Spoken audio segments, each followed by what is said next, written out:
Assalamualaikum warahmatullahi wabarakatuh. Apa kabar anak-anakku di kelas 12 IPA dan IPS?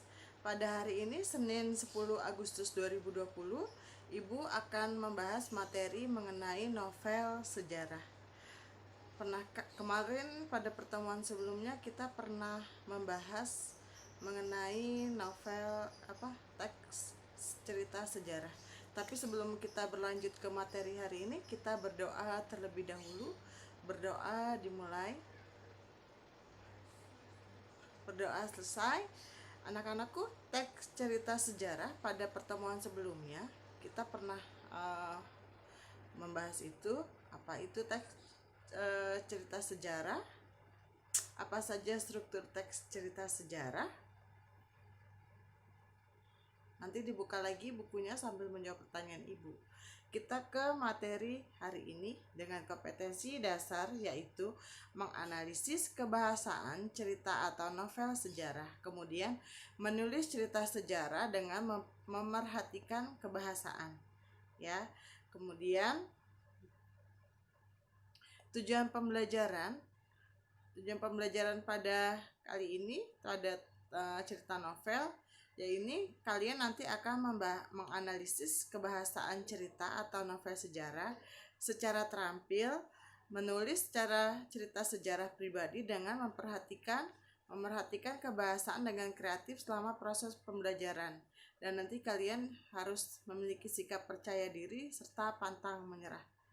Itu ya, nanti kalian akan bisa membuat cerita sejarah pribadi setelah kita membahas materi ini. Sebelum kita memulai materi hari ini, kita akan menonton video dari cerita jejak Muhammad Hatta, sang proklamator.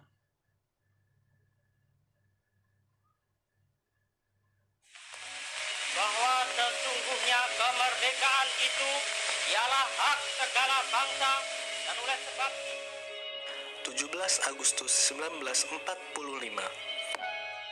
Semua orang mengenangnya sebagai Hari Proklamasi Kemerdekaan Indonesia. Di balik hari bersejarah tersebut, ada satu sosok proklamator masyhur yang punya peranan penting bagi peristiwa itu dan sejarah Indonesia secara keseluruhan. Dia adalah Muhammad Hatta. Jujur, lugu, dan bijaksana. Itulah kata-kata yang digunakan oleh Iwan Fals untuk menggambarkan sosoknya.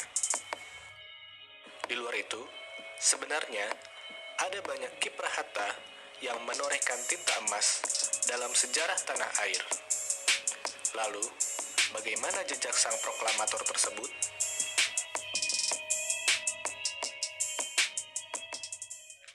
Beginnen van mijn jeugd. Toen een vriend, een neef van mijn grootvader. Hatta lahir dengan nama Muhammad Attar pada 12 Agustus 1902 di Bukit Tinggi, Sumatera Barat. Keluarganya memiliki latar belakang religius yang cukup kental, di mana kakeknya adalah ulama terhormat di Batu Hampar. Ayahnya, Haji Muhammad Jamil, meninggal sebelum ia berusia 1 tahun. Ia lalu dibesarkan oleh keluarga ibunya, yaitu Siti Saleha. Sejak masih belia, intelektualitasnya sudah mulai terlihat. Di usia yang masih sangat muda, ia juga sudah mulai tertarik dengan dunia politik. Ia banyak membaca surat kabar yang meliput politik dan perdebatan di dalam Volksraad. Ketertarikannya pada politik dan gerakan kemerdekaan kemudian semakin kentara saat ia menjadi bendahara bagi Yong Sumatera Nenbon, cabang Padang di usia 16 tahun.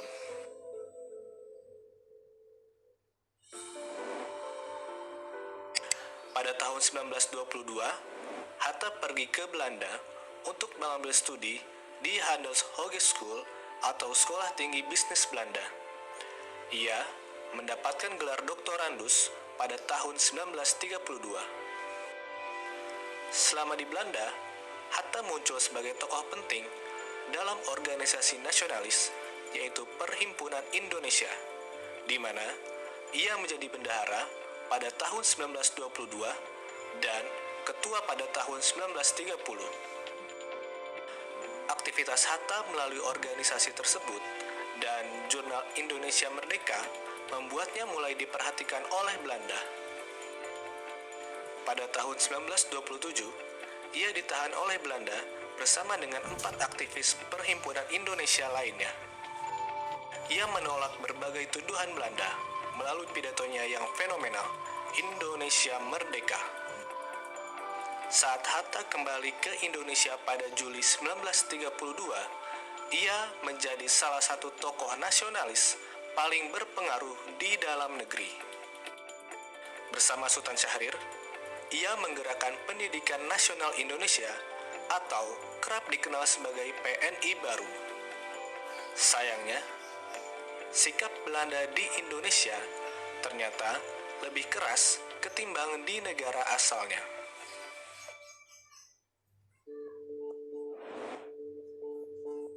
Pada Februari 1934, ia ditahan bersama Syahrir dan anggota PNI baru lainnya di penjara Glodok. Ia kemudian dibuang ke Tanah Merah Bovendigul tanpa proses pengadilan.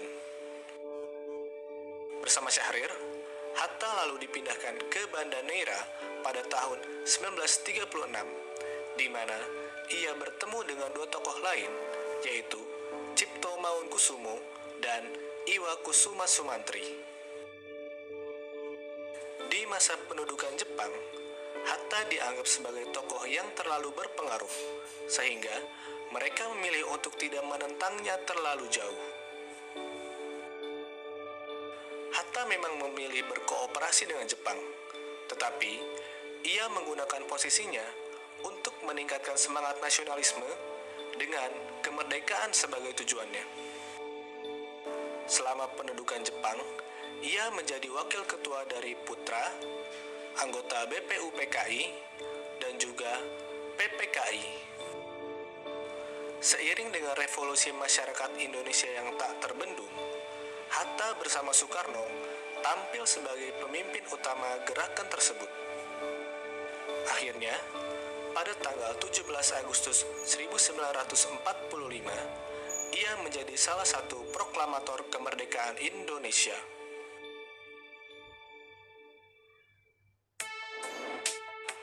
Hatta berbagi otoritas dengan Soekarno, di mana ia menjadi wakil presiden pertama Indonesia.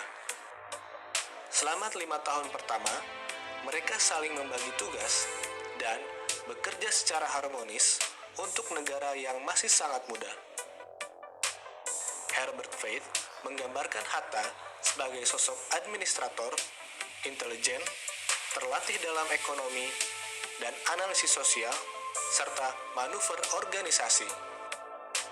Hal itu dapat melengkapi Soekarno yang lebih bertipe karismatik dan solidarity maker. Tak hanya menjadi wapres, Hatta juga pernah beberapa kali menjadi Perdana Menteri bagi Indonesia. Selama menjadi tokoh penting bangsa, Hatta amat terkenal dengan komitmennya pada demokrasi. Ia misalnya mengeluarkan Maklumat X yang dianggap sebagai tonggak awal demokrasi dan legitimasi bagi partai politik di Indonesia. Selain itu, ia juga dianggap tokoh koperasi, di mana ia digelari Bapak Koperasi Indonesia dalam Kongres Koperasi II pada 17 Juli 1953. Kerjasama dengan Soekarno ternyata harus menemui akhir di tahun 1956 ketika Hatta mengundurkan diri dari kursi wakil presiden. Sejak tak menjadi wapres, perannya di muka publik sudah semakin minimal. Hatta akhirnya menghembuskan napas terakhirnya pada tahun 1980 dengan berbagai warisan pentingnya untuk bangsa ini. Perlu diakui, jika Hatta telah menorehkan banyak tinta emas bagi bangsa ini. Lalu, kalau menurutmu, warisan apa yang paling penting dari Hatta? Berikan pendapat. Jika kalian suka dengan video ini, jangan lupa untuk like, subscribe, dan komen di bawah. Dan ikuti terus pinterpolitik.com untuk dapatkan informasi seputar FED.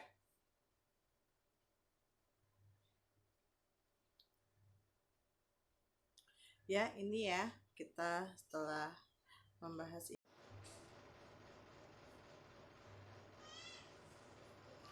Ya, tadi kita sudah menonton video mengenai Muhammad Hatta. Perbedaannya di sini mengenai perbedaan sejarah fiksi dan non-fiksi. Kalau cerita fiksi, sejarah fiksi, jalan ceritanya disusun berdasarkan dunia nyata.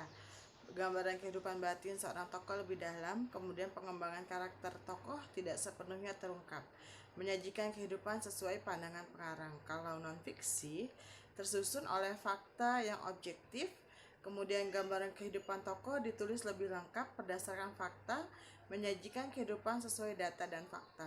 Kalau yang tadi kita tonton, sejarah fiksi atau non-fiksi. Ya, sejarah fiksi. Ya, karena berdasarkan hidup cerita nyata.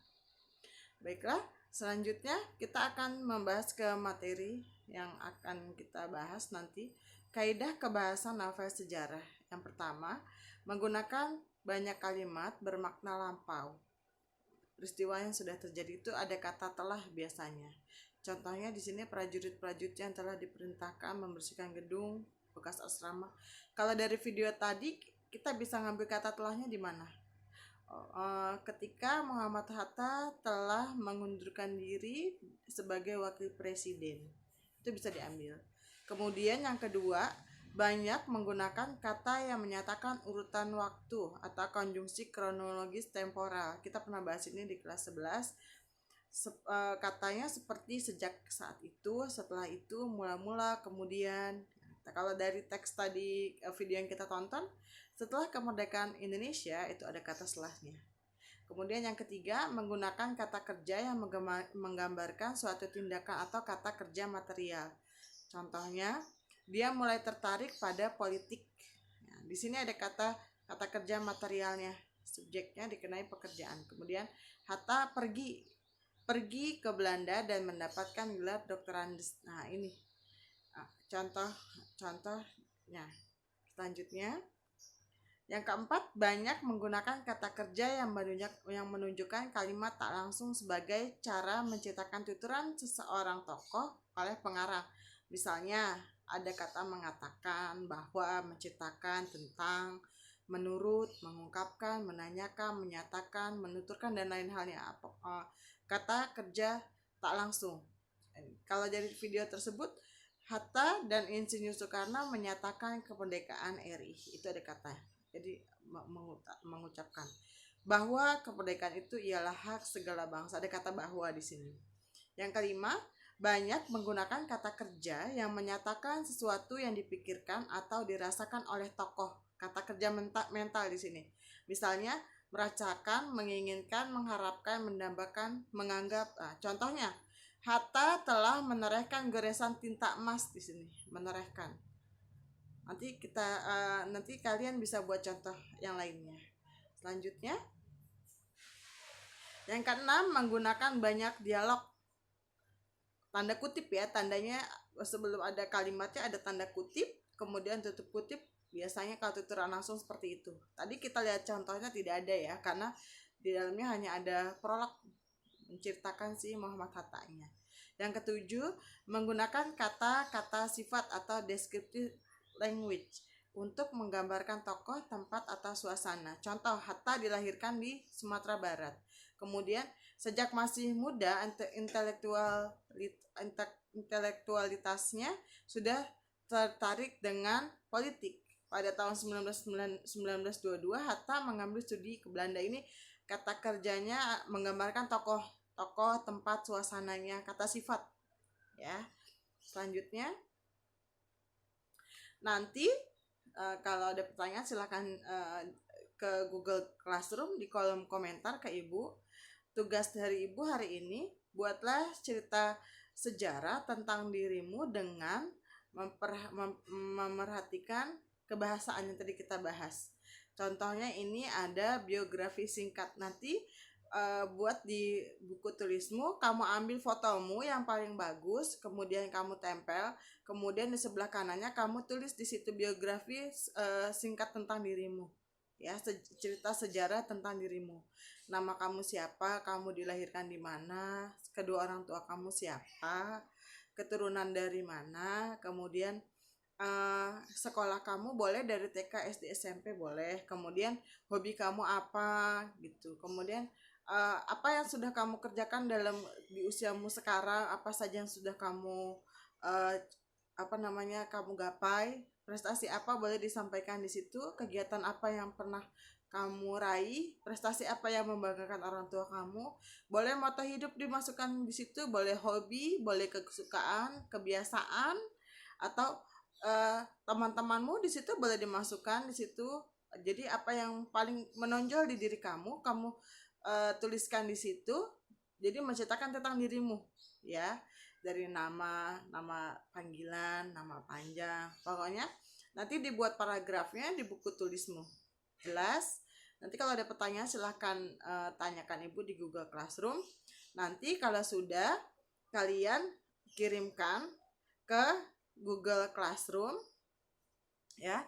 Tugasnya nanti kalian foto seperti biasa, foto mengumpulkan tugas, kemudian foto foto tugasnya dikirim ke Ibu.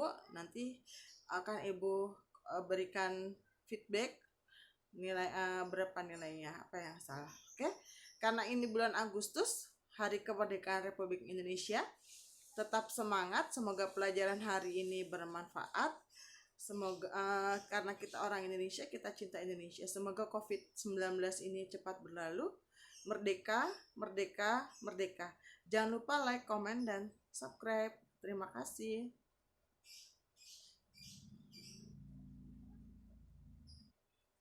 Terima kasih. Wassalamualaikum warahmatullahi wabarakatuh.